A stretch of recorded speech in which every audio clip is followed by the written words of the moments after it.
बिस्मिल्लाहिर्रहमानिर्रहीम, अस्सलाम वालेकुम। मेरा नाम है जावेद। हाजिर हूँ आज एक नई रेसिपी के साथ। आज की ये रेसिपी वो एक डेजर्ट है। मैं बना रहा हूँ कैरेमल पुडिंग।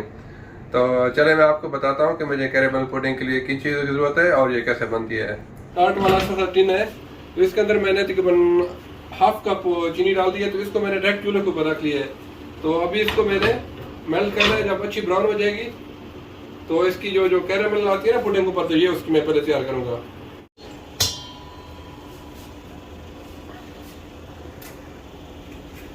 तो अभी चीनी मेल्ट हो गई है, तो इसको मैंने इस तरीके से घुमा लेना है चारों तरफ से, ताकि जो टीन है उसके चारों तरफ से ये कैरेमल लग जाए। और दूसरी तरफ से फिर मैं इसकी जो कैरेमल की जो दूध की वो मिक्स बनता है वो बना लेता हूँ। चीनी मेल्ट हो गई है, आप देख सकते हैं। तो अभी दूसरी तरफ से मैं इसका मिक्सर बना लूँगा। एक बड़े से बॉल के अंदर मैंने लिए हैं 10 अंडे। एक बॉल के अंदर मैंने 10 अंडे अभी शामिल करूंगा। इसके अंदर 1 लीटर दूध। ये पुडिंग बनाना बहुत ही आसान है। 1 लीटर डाल दिया। तो अभी इसमें डालूंगा 1 टीस्पून वनीला एसेंस और 1 कप चीनी। अभी इसको अच्छी तरह मिक्स करना है ताकि चीनी बिल्कुल मेल्ट हो जाए।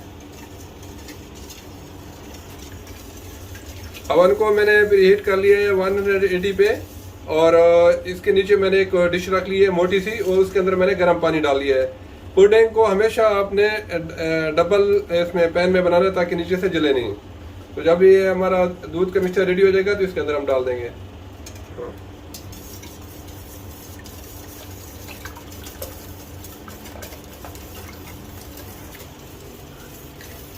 आज की वीडियो में अमान मेरी हेल्प कर रहे हैं, तो थैंक यू सो मच अमान।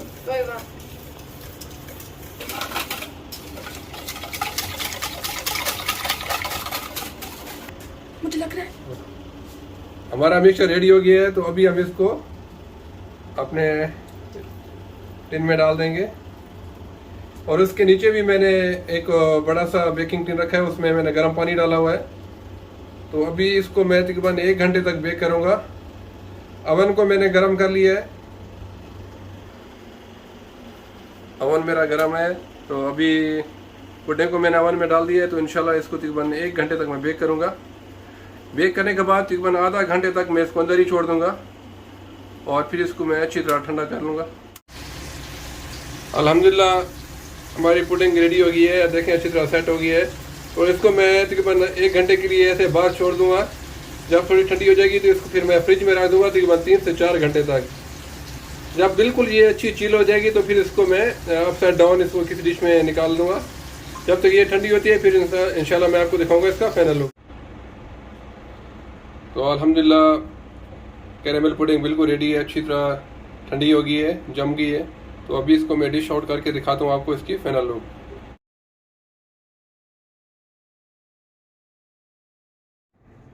उम्मीद है आप लोगों को कैरेमल पुडिंग की रेसिपी पसंद आई होगी। अगर पसंद आई है तो प्लीज़ मेरे चैनल को सब्सक्राइब कर दीजिएगा। इंशाल्लाह जल्द मिलूंगा एक नई रेसिपी के साथ। तब तक के लिए खुदा हाफिज़।